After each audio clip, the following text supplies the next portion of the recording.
第二季其实它依然有燃颜热血的那一面，但是它会有一个很凝聚的一个悬疑的故事性。它的这种悬疑，甚至是有一点点惊悚的感觉，可能会是这一次就是非常大的一个看点吧。这一次在美术、造型、制景、特效上都有了一个全面的一个提升。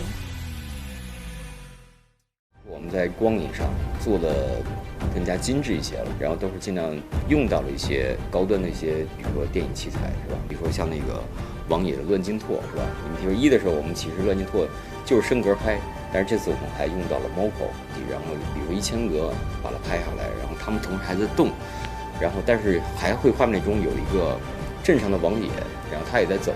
既要做到还原，又要去提升这个观众就对于原漫那个点的感受的一个放大，眼神的一个细腻的传递，微表情的一些传达，可能是真人剧集比较独特的地方。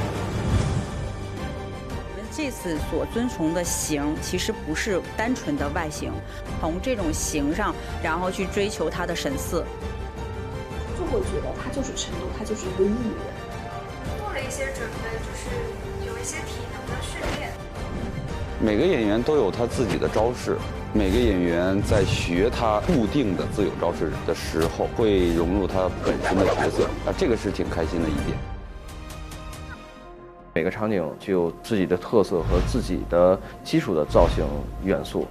我当时进那个景的时候都震惊了，那么大的修身炉，所有的机关都是可以运动的。这一季我们邀请到很优秀的美术师，就是图南老师。图南老师是《妖猫传》跟《繁花》的美术总监，然后他其实来帮我们出了很多的概念。原漫中的修身炉就是一个炉的外壳的展示，我们尊重了它的具体的这个造型形态，进行了视觉化的一个呈现。用的元素是丝线的这个元素，整个修身炉呈现的相当于是一个大型的丝线的一个编辑器。